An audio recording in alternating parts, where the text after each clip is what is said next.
I'm no longer a slave to fear. Real Cuff Radio is about to begin. I am a child of God. I'm no Everybody longer loves a hero. slave to fear. I believe there's a hero in all of us. I am a child. Welcome to Real Cuff Radio, and tonight's show I'm going to call Watching God's Hand Moving, because only God could take a puzzle of a story like this and put it together. And I'm really excited because we have Johnny Johnson, who's been on here before, and if you haven't heard his testimony, he'll talk a little bit about it tonight probably, but go back to episode 57. And then also, you know, what he's doing now with Pete Rose, which is episode 75. So, Johnny, how are you tonight? I'm doing great, Todd. It's a pleasure to be on your show again. Thank you for having us on tonight. We're looking forward to the show tonight for sure. I'm really looking forward to this because, you know, I see this in the future being not only a book, but being turned into a movie. It's just crazy. Only God. Absolutely. I completely agree. One of my passions, baseball, quite a bit, but what we're going to talk about tonight far exceeds anything baseball's ever done, ever could do, because we're talking about the miracles of God Almighty in the lives of human people that are living and breathing and walking this earth today, and it is unbelievable what God has done and is doing. So this is going to be a very, very exciting show. All right. Well, Johnny, I'm just going to turn it over to you and let you take it from here. Well, I will jump right in, Todd, and thank you again for the kind introduction. Listeners, tonight we have some dear friends of ours, myself and my wife, Casey, who's with us tonight on the show. Hi. Jere and Julia. And they're going to walk us through, the listeners, through a tremendous miracle that took place in their life many years ago, which is really how we met. So, Jere, you and I are going to go back and forth a bit. The ladies will jump in as they need to jump in, and which they always do a good job of that, helping us, which we appreciate of that. So, but this is Jere and Julia Stille from Chicago. They're now residing in Seattle, Washington, and we met. I'm going to leave that secret where we met, because Jere, I want you to get into your life growing up and how you met your bride, Julia, and take us through that. But why don't we start, Jere, with that fateful day in Long Beach, California, when you actually met my wife, Casey. Why don't you do a little quick intro, take us through that, and then you and Casey can go back and forth a bit, and then I'll jump back in with some more questions. Hey, thanks, Johnny and Casey and Todd, and it's really a privilege to be here today and just really get to share how amazing our God is. And there was certainly a divine appointment back in 2003, so ways back, but I'll tell you, it feels like just yesterday when you think about it. And some of the listeners, as you said, know your story, Johnny, and the cancer that you had, acute lymphoblastic lymphoma, as we know, is very rare. And back in 2003, I was diagnosed with that cancer, and it was very aggressive and moving very quickly. And it's through that experience that I had that I ran into Casey. And so if I just step back for a moment, being diagnosed with that, things were, I'll come back and tell the full story, but things were just moving very quickly. And there was a point in time in the early stages of that battle where I was really kind of questioning the ability to have children because the diagnosis was that we weren't going to be able to have that, Julia and I. And there was an opportunity for God just to, prove encouraging interaction with you all. And so we met, Casey and I had met in Long Beach, California. I had actually was getting ready to have an appointment for a massage.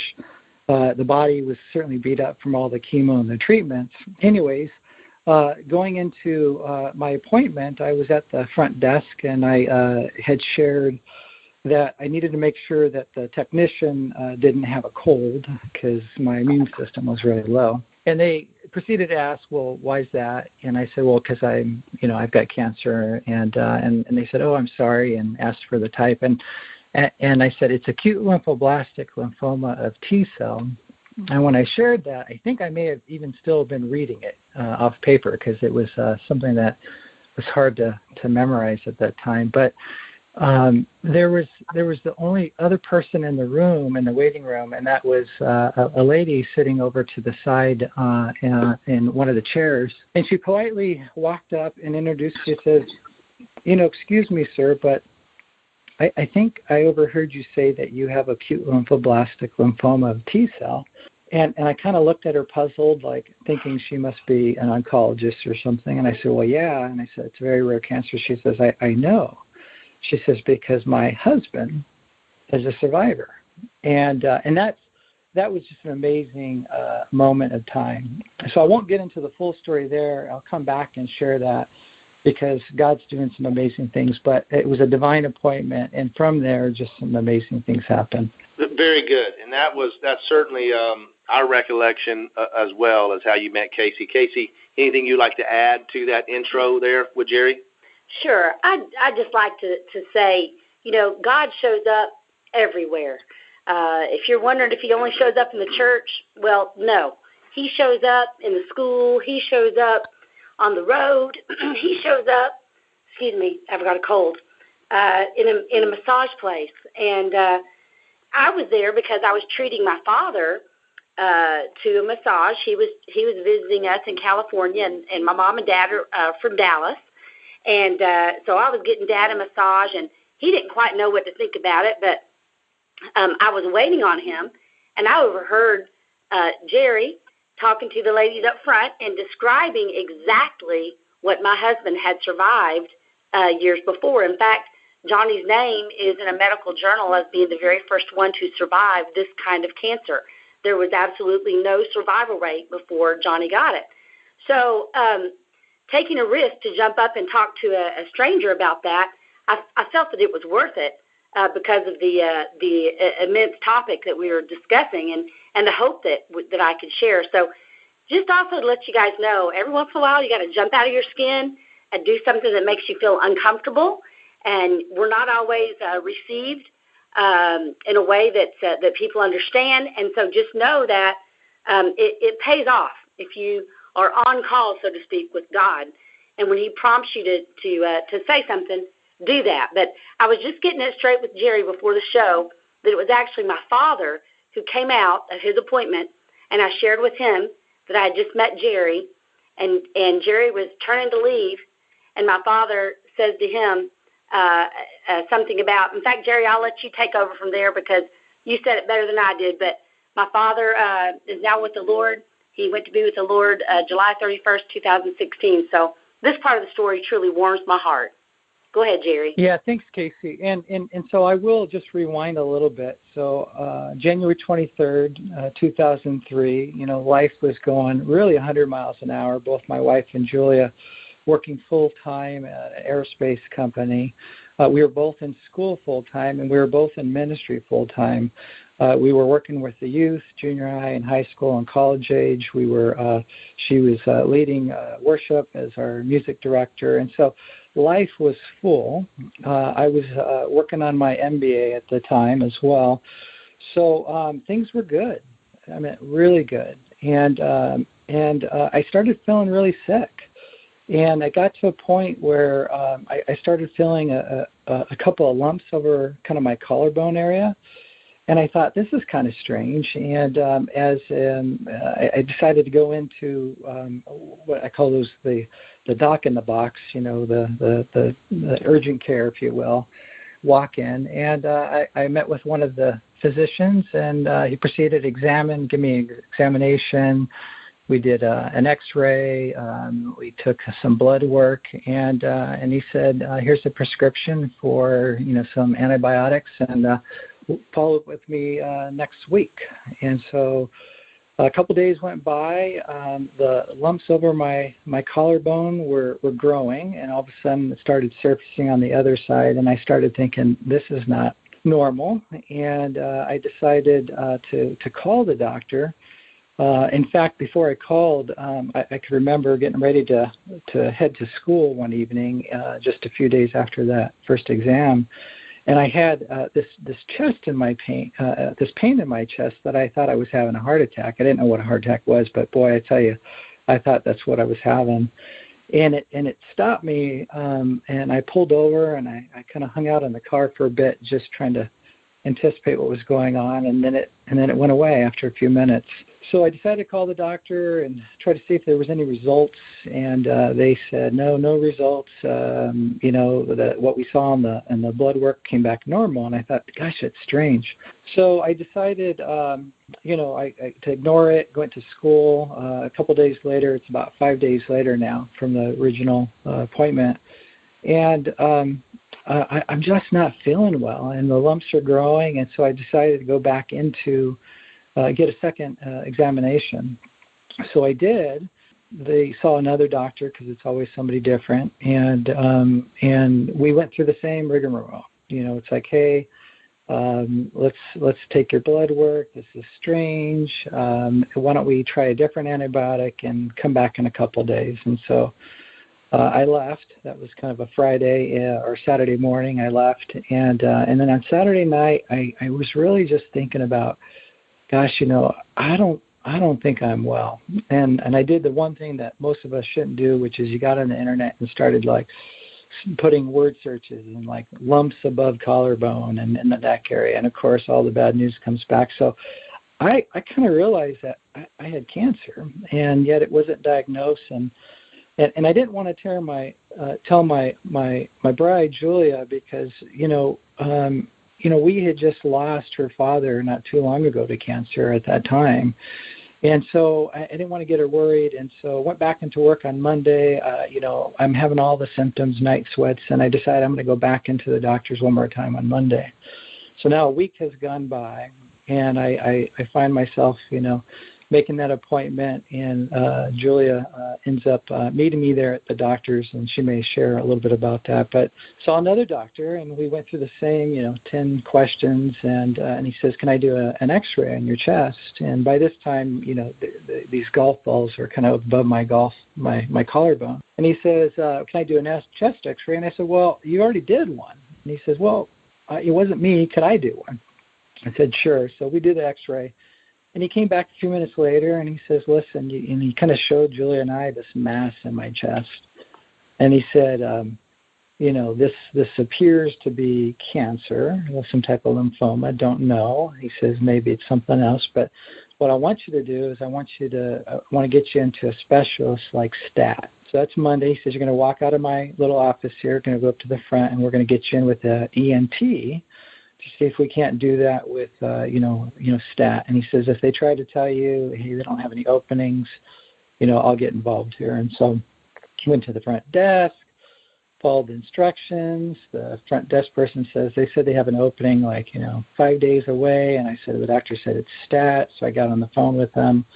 She handed me the phone. I talked with the ENT office, and they said, can you come in tomorrow during lunch? And I said, sure. So it was a long night. We were kind of just like, gosh, maybe I do have cancer, and we were just kind of just dumbfounded. So I went over to the ENT the next day, and they said, hey, what's going on? You answer the same 10, 15 questions, and of course, no, you don't have cancer. It's going to be something else. But we need to get you in to go do a biopsy, a fine needle, biopsy, which is going to be done in the hospital, and so we'll schedule that for you. And I said, well, they said it's got to be done stat. They said, hold on, and they came back and they said, hey, there's an opening if you can get over there in 10 minutes. And so we just said, let's go. We got in the car, drove down the street, got in. So this is Tuesday. Then on Wednesday, Tuesday night's a long night, and we're just kind of waiting for the news. And then on Wednesday, I get a phone call. And the phone call I get was actually from the oncologist's office, and says, hi, this is Dr. Sherrill's office, and we want you to come in for an appointment tomorrow. And I said, well, oncologist, did someone say that they've confirmed I have cancer? And they said, well, we can't tell you because you need to talk to the doctor. I said, okay. So I hung up the phone, and then I got another call from the doc in the box who must have got news as well. And he calls me, and he says, hey, I want you to know it came back as acute lymphoblastic leukemia, T-cell. The first words that they said is leukemia. And I got to tell you, when he said those words, the only thing I heard was you're going to die. That's all I heard. And so I thought, leukemia? No one survives leukemia. So I was just dumbfounded. He says, it's weird. You didn't come back in the blood test or anything. Well, long story short, it is a leukemia. It's just in the lymph nodes, and that's why they couldn't find it. So it's part of the same family. So I called Julia. She can't believe it, and she comes home, and, Wednesday night was a long night. And so we decided to start kind of letting the rest of the family in on the news.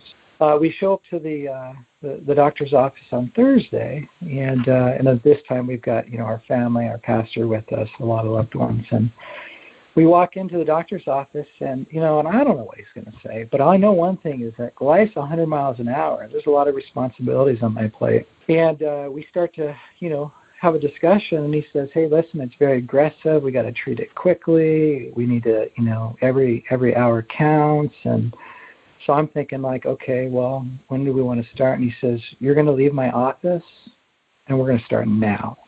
So let's pause right there for a second, Jere, and tell the listeners, when the doctor told you, I'm sure there was probably several people in the room. I'm recalling from my time getting the same news, the exact same news in 1990. So, 13 years prior.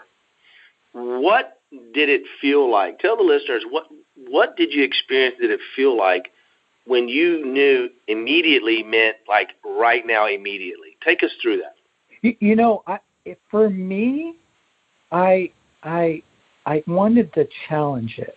So, and here's kind of how I kind of tried to process that. Waiting outside before you go in and see the oncologist, there's a lot of literature, one of which is about having children. And Julia and I, having been married for a while, had wanted to have children in our future. And so we thought, gosh, what's the chances? And there's an opportunity to maybe medically store what you need to do to have children later. And so when he said that now, I said, well, I got to like check in with work. I got to pause school. He said, no, you need to leave. We're leaving now to start.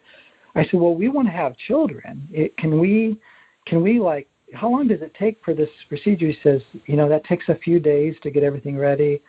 And I don't recommend that we wait. We want to start now. And I think that's when Julia just kind of jumped in. And Julia, you can even share from that point. Well, that's where I chimed in because I could hear Jere grasping for things such as, well, I need to go home first, and I need to go and do this, and we need to take care of that, and we need to, and I have this, and I have that. And so I just jumped in and I said, Doctor, I already have his bag packed, and I've got his blanket. I got everything in the trunk of my car. And Jere just looked at me like, you do? And so I said, we have no problem going straight over to the hospital and getting started. So I really believe that was the Lord who had prepared me for that. All along the way, there were bits of things where God was preparing my mindset and my heart. I wanted to deny it and not accept what we were about to journey together. And I know even before he ever was diagnosed or he went to the doctors, he was having these night sweats. And like he said, my father had just been through the whole ordeal, and we had lost him. And so that was happening. I kept saying, Lord, this is the craziest thought coming through my head. Why would my husband be having night sweats? Why would my husband have cancer? We're serving you with all of our might, and we're loving you with all of our strength and all of our soul and all of our mind, just like your word says. There is no way my husband has cancer. So, but it was his prompting and showing me that, get ready, prepare, and then even down to the practical of we were just going for they called it a consultation with an oncologist, and I packed his stuff for him, toothbrush, everything. And so I think we were set to go, and that was all because of God. Well, let me comment here, and then I'm going to go back to something. My experience was very similar. When they told me, hey, there's something about the size of a softball between your heart and lung, and it's all the way over, everywhere else in your body. Jere had MBA, school, all his activities. My mind frame went to the same thing, Jere, and I said, you got to take it out. I got a ball game in 3 weeks. All you and I could think about was the things we had to do. And fortunately, God gave us our dear helpmates. And as Julia had your bag packed and saw through that and kind of gave you that push off the ledge, if you will, to go to the next office and get that started, very similarly, Kayse did that for me. Ours was, we were already in the hospital, and the doctors, same thing, same exact verbatim. Well, how long does it take? Go to the sperm bank, Vanderbilt, somebody's going to pay for it, and the doctor says, we don't recommend it. We recommend you move forward chemo now. And it was Kayse on my side that said, I'd rather have you than to have kids, so let's go get the chemo. And immediately meant immediately. When I walked out of my bathroom and told them that, I immediately got wheeled into surgery. For you, very similar situation, correct? Immediately that day, you went to another office and began to start taking chemo. Is that correct? Yeah, we left that office, got in the car, drove across the street to the hospital, checked in. I went into my room. I went to the CAT scan, got the CAT scan, came back to my room, scheduled surgery. The next morning, I had bone marrow. I had surgery to take a biopsy to take one of the lymph nodes out. Even the ENT that I had saw who says, you don't have cancer, it's something else, had stopped us before having surgery and told Julia, hey, listen, don't start the chemo because you want to have kids. That was one of the doctors saying, don't start that. So Julia has that now, like, oh my gosh, so I go down for surgery and I'm wiped out, right? So after surgery, after the bone marrow extraction, and that evening, now this is now Friday evening, I'm getting ready for my first round of chemo. And I remember that the nurse coming in and she brings in this bottle, clear bottle with red liquid, and on the bottle it literally had crossbones on it. I remember that, Jere. You're telling the truth there, brother. She starts to tell me that be careful because when you urinate, you don't want it to splash on you. Yeah. And I'm thinking, you're putting that in my body. Like, what do you mean not splash on me? It was the weirdest thing. And Julia, you got to tell this part of the story because this is incredible. I just said, nope. His wound from the surgery is still oozing. He just got out this morning. He is kaput. You need to give this guy at least 24 hours to recoup a little bit from that. His body, I want his body being strong when he goes into chemo. Look what you've done to him already. You're not putting that stuff inside of him. There's no way. And the nurse argued with me. She says, well, ma'am, I have direct orders, and we are going to start this. I said, no, you're not. You're not touching him with that. And she said, well, yes, we are. The doctor's orders. I said, I don't care if the doctor ordered that. I'm telling you, you're not putting that in him tonight. You need to wait till tomorrow. She says, no, we were told we need to start it now. And I said, it's almost midnight. This guy needs to rest. So she argued with me some more and I said, well, if that's how the oncologist feels, then he needs to be here to convince me because you're not doing that. And so I wouldn't let them give it to him. And then a little while, she says, well, he's not coming in here. He's not on call and he's not in until tomorrow. And I said, well, then we'll wait till tomorrow. She said, no, we need to start this tonight. So we stayed in there with Jere. I stayed in there with Jere for a little bit. And the next thing I know, she comes back in. She says, there's a phone call for you. And she had his oncologist on the phone. They were very serious about now means now.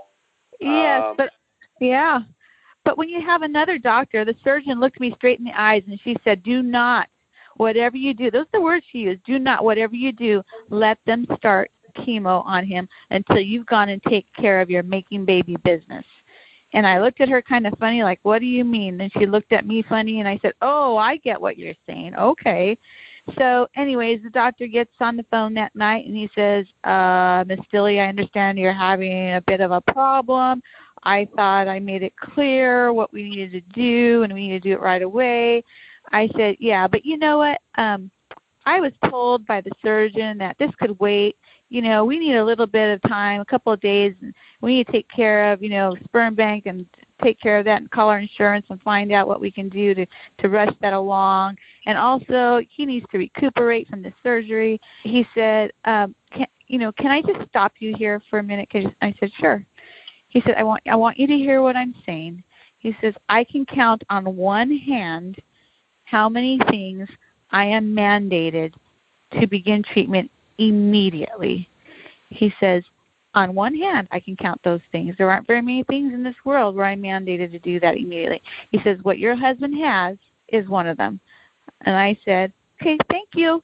Thank you very much. Bye-bye. Hung up, went in there, said, go ahead, give it to him. So, Jere, tell me, do you remember what they called that bag of red medicine hanging? There? Do you remember what they called that? I think it may have been the Durna Robinson or something like that. It could have been that, but then there was another one called ARC. They had a nickname for it. You ready? You ready for it? Casey and I are going to tell you, remember? Oh, yeah, what? The Red Death. They called it the Red Death. I think it was Red Death. It was ARC, wasn't it? Yeah, it was like you said, crossbones, skulls. They actually covered mine the first time they brought it in because they were afraid that I would freak out when we saw the glowing Red Death medicine. So they put a cover over it. And I didn't see it until the next time or maybe a couple times after that, and they kind of explained that. Sounds like they should have covered it when Julia saw it too that night. Oh yeah. So take us. All right. So you get your first dose of chemo. You're recovering from surgery. Tell us what happened over the next 3 to 5 days. Take us through that period of your life and how you felt. Yeah. So after getting the first round and getting to see the doctor the next day, because he made it clear that every hour counted, and that the tumors were growing by the hour.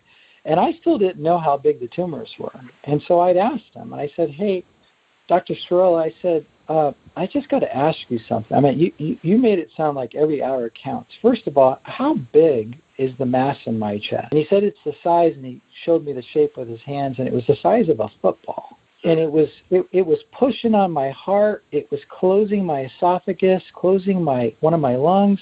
I was having a hard time talking and breathing, and I didn't realize that. That's why I was having such pains in my chest, let alone what was over the collarbone. And so it had spread, of course. And I said, well, let me ask you this. I said, how much time do I have if this doesn't work? And he kind of paused, like he didn't want to, he's like, and I said, no, I can handle it. I want to know how much time do I have if this doesn't work. He said 7 to 10 days. And so you say, whoa, okay, well, I hope this thing works. So as you take that in, and then you start processing, it's on, it's a fight. We're going to go battle this. And of course, I want you to know something. My faithfulness and my hope in the Lord couldn't have been stronger. I mean, I was walking, I was serving, and I had been through enough in my lifetime for this just to be another significant event. But my faith was strong. So I'm ready for the fight. And I want to tell you what was kind of interesting in the next several weeks to come, because after a couple of weeks of being in the hospital, being released, I would go back and in. But somebody had given me a book, and the book was called It's Not About the Bike by Lance Armstrong. And Lance is not saved, but it's an incredible story about his fight through testicular cancer. Mm-hmm. And in the beginning of the book, it talks about how he had time to bank his sperm to have children. In the middle of the book, it showed pictures later on in his life having children because of that. And when I read that, I read it one night. I never put it down. I read through the whole book. And it was inspiring, but at the same time, I fell into the deepest depression you can imagine, because I realized I would never have kids. And I struggle with that. And it was so hard for me to process that because I thought, man, God, why? And in the midst of that week, Julia says, I want to make an appointment for you to get a massage. And I said, all right, fine. Well, when do you want to go? They have one in the morning or one in the afternoon. I said, I don't care.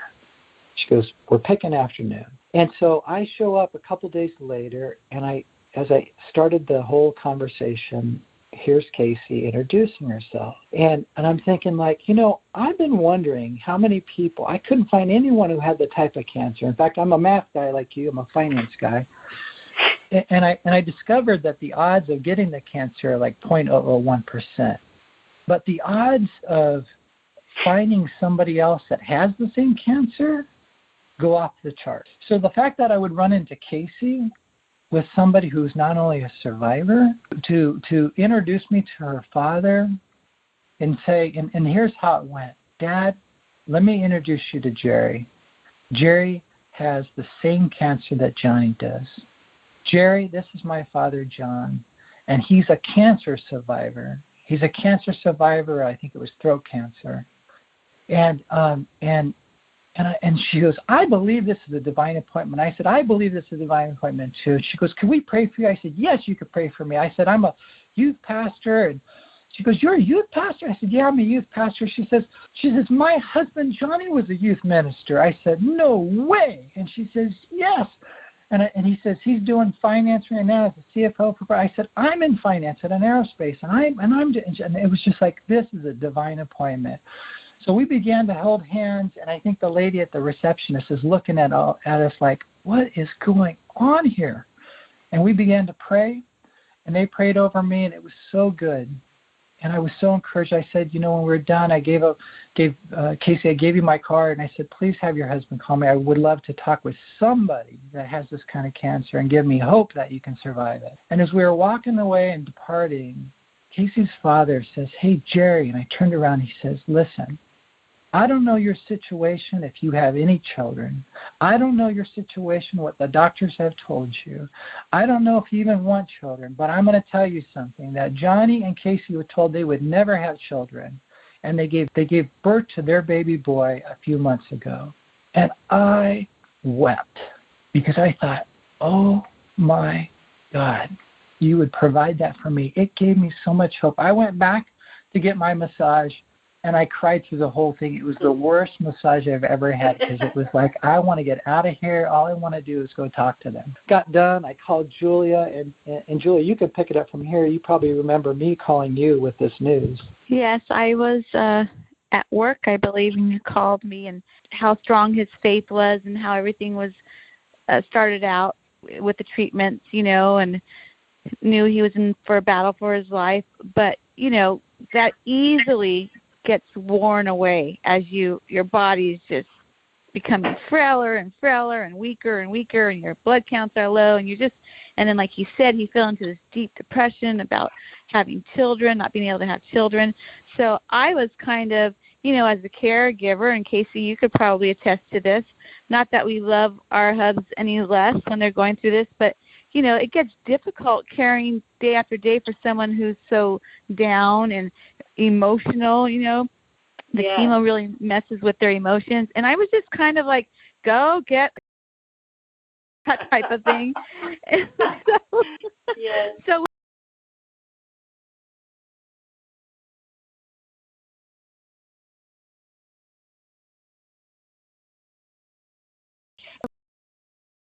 other end of the phone, like saying, yeah. like this guy is really losing it,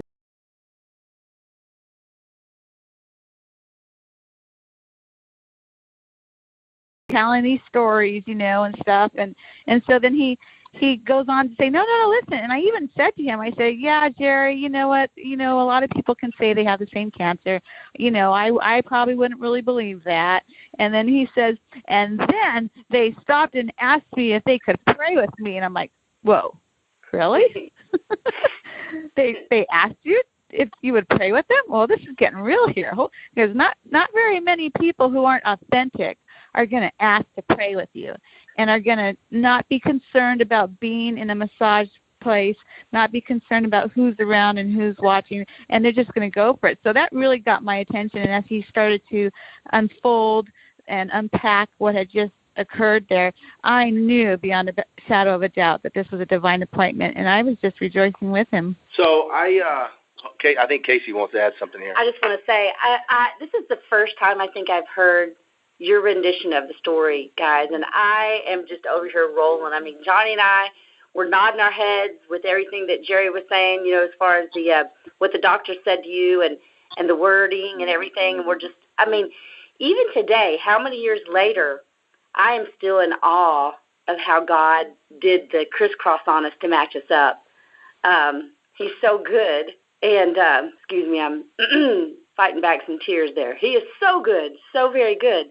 But I remember going home, and I gave the card to Johnny. And, there's only a few reasons why you would invite people to dinner. And I think you guys were the first ones that we had to have over just because our husbands both had the same cancer. That was the reason. And I remember wanting to have you guys over after that to get the guys going. And you guys might have called or talked before that happened. But yeah, I think we did. We had a conversation on the phone. And I want to just confirm some things that Jere said for you listeners. He was deeply depressed. Obviously, this is radio, but Jere is a handsome, big guy compared to me. I'm like a little 5'7", little scrawny little guy. Jere, how tall are you, Jere? Johnny, you are a good-looking man, let me tell you. Listen. Amen. Tell the listeners, how tall are you? I am 6'3" and a little over 200. There you go. So I meet Jere, and listeners, he was depressed. And here I am, this 5'7", I'm running around. Hey, God bless me with my little miracle kid. Jere and I meet. I think we might have went and hit some golf balls. You helped me change some sprinkler heads. We just hung out. And I do remember that you were very, very depressed initially. And the way God worked to match us up, to match you and Casey and my father-in-law, John Kendall, up that day, and then how we became friends, and then we continued our friendship. You continued your chemo treatment. You got better. Your hair came back, right? You gained the weight back that you lost. Life started getting better, but you still didn't have any kids. And that's what I want to transition to now for the listeners. I want you to take us through, because we know the sickness. We know you lost a lot of weight. You were deathly sick. We know you were depressed. All of us were when we were going through those times. But at some point after you got over the hurdle, you started feeling better. You started going back to work. Kind of life started to kind of maybe look a little bit normal. You got hit with some news from Julia at one point. Tell the listeners about that day when Julia came to you and said, "Hey, Jere, I got to tell you something." Yeah, I we had always longed for children, and we certainly had hope and faith that all things were possible. And as much as we had tried over and over, with no success, we continued to be disappointed and frustrated. And so we started going to a fertility specialist and trying some procedures that would help us through that. And a couple times no success, but then finally we were able to get pregnant. And we were just so excited that God is just so honoring and would do that for us. And we Julia had twins. And we would go to our appointment. We would watch the heartbeat. We'd watch develop. But they didn't just, it was a roller coaster for us because we thought, oh my gosh, we tried again, and she had another miscarriage, and so we went through this roller coaster, and finally we got to a point we were just like, we're not going to do this anymore. We'll just continue making plans. And Julia, can add to this because I'm sure I'll have parts of the story and she'll make it more clear. But without any pressure or thinking about it or trying to schedule anything. It just happened, and she got pregnant. And we were very cautious. We were, hopeful, and you want to get past the safe points. And of course, we praise God through all of it. But I want to tell you, when God is in the middle of things, He makes it really clear, like He removes all doubt. Because there's a lot of naysayers out there. Well, this is just... But I want you to know something, that my son, Kyler, who I'd longed for, having a son, a child, a daughter, he was born on my birthday. And the odds of that happening, I hope you just realize that God's fingerprints are just so all over this. And He just continues to show up in ways that you say, wow, to remove any doubt. So we were blessed with Kyler. He's 10 and a half now. He's amazing. He loves baseball like your Jackson and like you, Johnny. And, he can't get enough of it, which is too funny because there's more of the coincidences that we have similarities. He's on a select team. He plays, regular. I mean, it's awesome. And then we had wanted to have certainly more children if we could. And we had moved to Chicago for work reasons and continue to try. No success. And Julia, why don't you share this part about the story? Well, in Chicago, I went to see a fertility specialist again, and they went through our records and everything, and then they called us in. They do all this testing. They make you fill out all this stuff, and you fill out your family tree, and you show them how unhealthy everybody is all along the lines. And they really convince you, like, how there's no way possible. And if that weren't enough, then they said that my eggs were way too old anyhow, and they were not going to be able to do anything, and that they even said these words to me, which was so disheartening. They said, and we understand that you have a strong faith and that your first child you were able to have is a complete miracle. We understand that, but it's not going to happen again. We just want you to know, we want you to face reality that yes, that happened, we're happy for you, and we know you understand that was a miracle, but that's not going to, be able to happen again. So we were really, yeah. So we were really discouraged about the whole thing. And I told them, well, even so, we just want to try. What is left for us to try that we haven't tried? And they said, well, it's $10,000 to $15,000 if you want to do this, but you might just be spending that money for no reason. But we can't deny it to you if you're saying that's what you want to do. And we said, yeah, that's what we want to do. So they called it in to the nearby place where I needed to pick it up. Jere had to go away on business, and you have to inject this special stuff that's so expensive at a certain time of the month, and he was going to be out of town. And I was livid. I said, we're going to finally do this, our last option here, and you're not going to be here? So then I had a nurse friend that I had met there in Chicago, a mother, and she said to me, you know what, I understand what you're going through. We always wanted another child. We never could. I'm a nurse. Why don't you let me inject you with those things? And since your husband's going to be gone, right then and there, I could have taken her up on the offer, but there was that check, that thing again from the Holy Spirit. It was God speaking to me again, and forewarning me and preparing me, and something just came rolling out of my mouth. I said to her, you know what? I don't want you to do that. I don't want you to give me those injections because you know what? I'm just thinking that maybe it's meant to be that Jere's going to be away on a trip and he can't inject me with this stuff. Maybe somehow it's going to happen and I'm not supposed to take these drugs and put these in my body. And she just looked at me like I was a crazy person. And I did sound a little bit crazy. And so I didn't take her up on the offer. And then the drugstore kept calling me and saying, please come and pick up your prescription. Please come and pick it up. But I had settled it in my heart that, no, I'm not going to go and get that. I'm not going to go and pick it up and have that injected in me because I don't know. The doors are being closed. Jere's not going to be here, so I just feel like that's a sign. So Jere goes away on business, and he's gone, and I take these pregnancy test because things aren't happening the way they're supposed to and normally do. And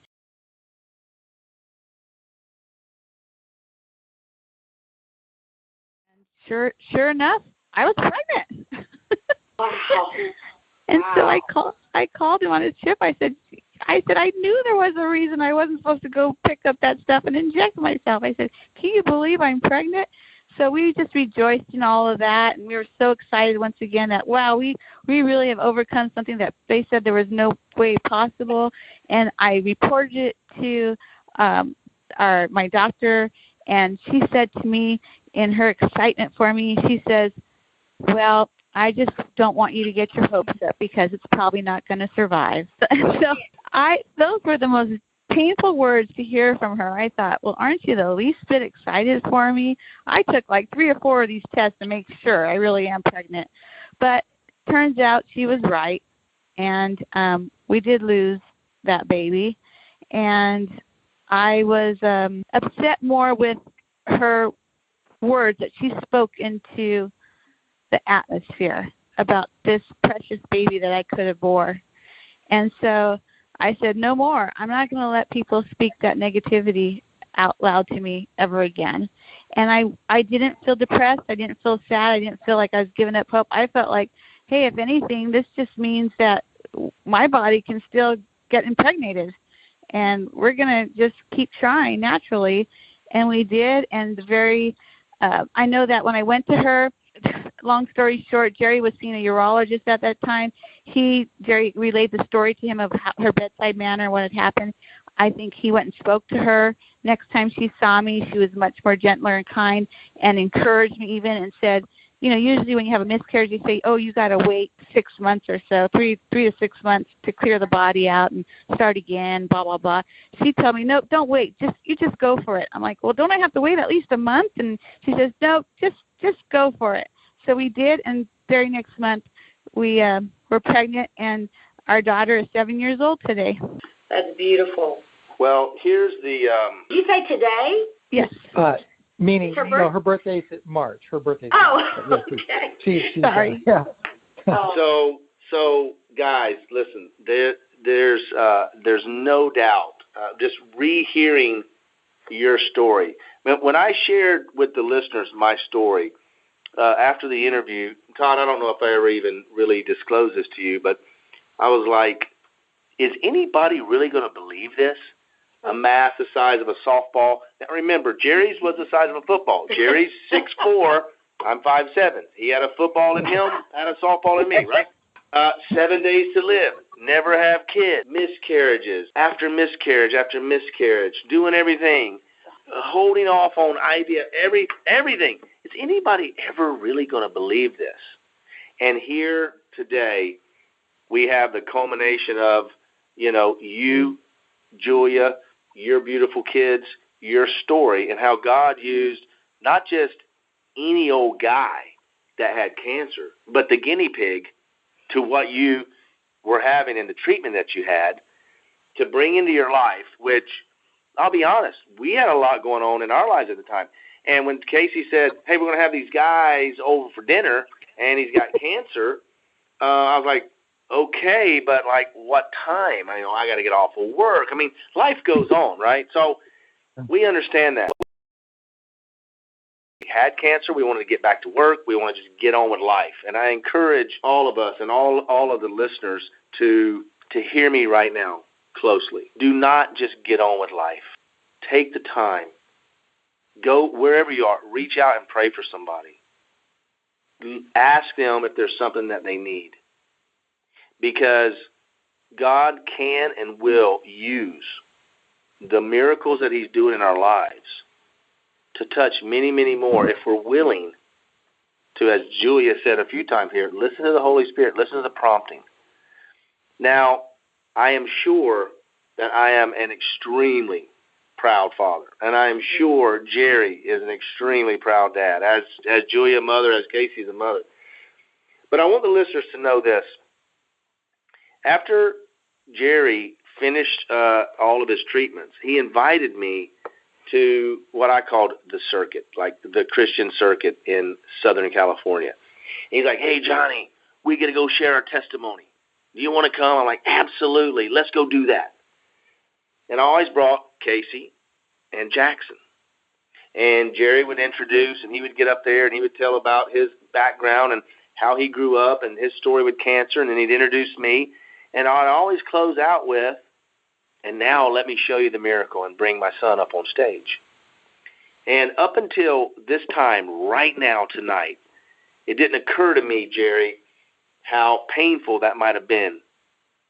Now, looking back, you have your two kids, and hopefully you listeners can understand how difficult it is when you're overwhelming with joy of what God's done in your life, and you're around folks that maybe God's not necessarily moving that quickly in their lives. And I just want to remind us all of that, to be sensitive to people, to God's people, to all people, because we really don't know what they're going through. There's a song, and if Todd, if this ever does make it to a movie or even a book, I want to ask the group Mercy Me to sing the song, Even If. Listeners, if you don't know the background of that song, and it starts out with him saying he stands on the stage night after night singing, but right now he can't do it. He's got a kid that has diabetes, and he's around Christian people all the time, the singer, and he gets all the time, oh, I'll pray for you. And even though he needs the prayers, what goes through his mind is that you just really don't understand.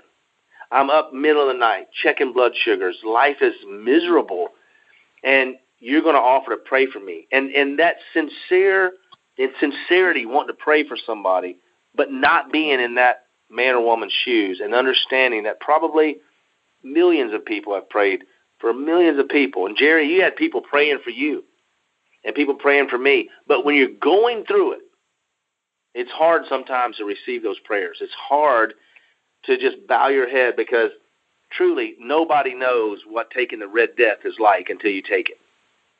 Nobody knows what it's like to be told you have 7 days to live until you've had to hear those words. I think Casey wants to jump in and add something here. And Julia, I remember going to your baby shower for your twins. And, I want to say, for those two that you've lost, and for the one that you lost in Chicago, I also have lost. And, for people who are listening, they may say, well, why didn't God do that for me? I mean, I think about your father that passed away with cancer before this story kicked off. And my father, it was throat cancer that came back. And my mother had asked for more years, and I believe that God granted her that favor, that my father had more years with us kids. But it was indeed throat cancer that came back. And, God is with us. He's with us in our triumphs, and he's with us in the valley. But he's with us all the time. So it's not just the people who walk in triumphs that have the Lord with them. He said, inferred, what does it take for us to follow the Lord? What if he doesn't save? I think of that Shadrach, Meshach, and Abednego in the fiery furnace, and they said, my God will save us, but even if he doesn't, we will not bow.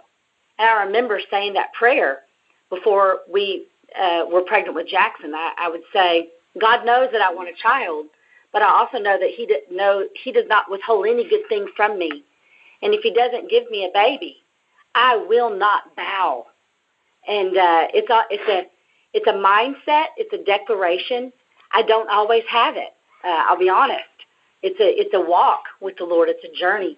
But if we can say, even if he doesn't do that deepest thing for us that we want so bad to happen, we will not bow.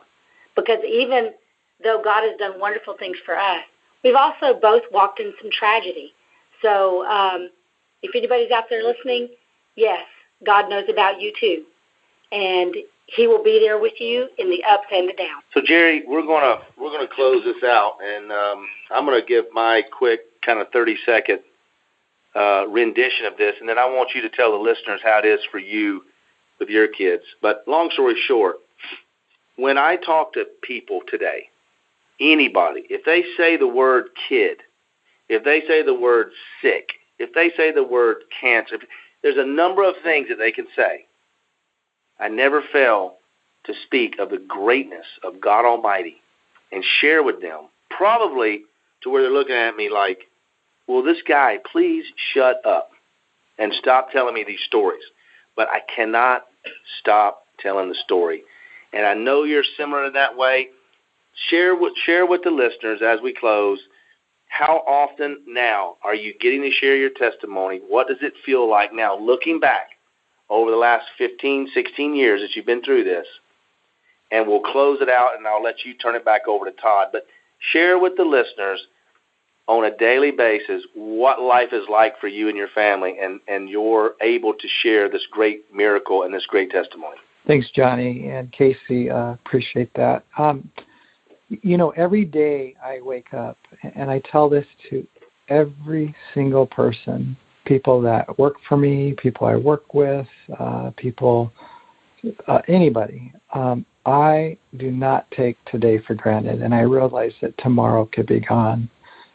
And so I start my day off by just asking, how can I honor the Lord today? Because I feel like the gift that He's given me of another tenure, if you will, of life, whatever that period of time is, the fact that I have children that have blessed us, I want to use this time to honor Him. And so not only do I use those opportunities to talk about how good He is, I do it in the workplace. I live courageous in the workplace, where it's not probably typical in the workplace, certainly in today's times, because I can't deny Him and what He's done. My children know how good God is, and that they are miracles. And so I just feel like it's a calling on my life about sharing how good He is. And I want to be honest also with the listeners. It's tough, I know, because there's parts of us that want to say we move on, like that was then, this is now. And I know even with Julia at times it's difficult, because it's like, don't live in the past. We're not, that was a part of our story. That's not who we are today in terms of, we don't have cancer anymore. But there's just something inside of me that feels like I have to continue to share how good God is and what He's brought me through. And there's this calling to do that. And as you've talked about writing a book or a movie or whatever it is, there's something that continues to bubble inside of me, believing that there's more that need to hear this story. And it's not for me, but it's for God to reach people that need to be reached. And Casey, can I just say this? Thank you for being so courageous and introducing yourself in a time that could have been easily neglected and say, I don't want to intrude in this privacy here. He's not talking to me. Thank you so much, because it's just done so much for me in seeing how good God is. Thank you for listening to the Holy Spirit, honoring God in that. Johnny, I love you. We are brothers for sure, and I'm just excited about really just giving all this glory back to God, because it's not about from beginning to end; it's the journey in between. So thank you. Amen, Jerry. Amen to that. I think I just heard another miracle. I think I was just thanked for eavesdropping. You're welcome. Well, Todd, I'm going to turn it back over. We'll turn it back over to you. Thank you for having us on the show. It's always a pleasure to be here. Turn it back over to you now to final closing remarks or any questions you may have. Well, I just want to say this show, what a blessing it is, because even if they're suffering with, let's say, breast cancer or colon cancer, your show is still going to give them hope, because if God will do it for you, He will do it for them. Yes. That's right. And I want to thank all of y'all for coming on, and I'm going to say that's a wrap. Hey, this is Real Cuff, and I want to thank you for listening. Please like and subscribe. YouTube completely removed our channel for a couple of years, but now we're back. Thank you.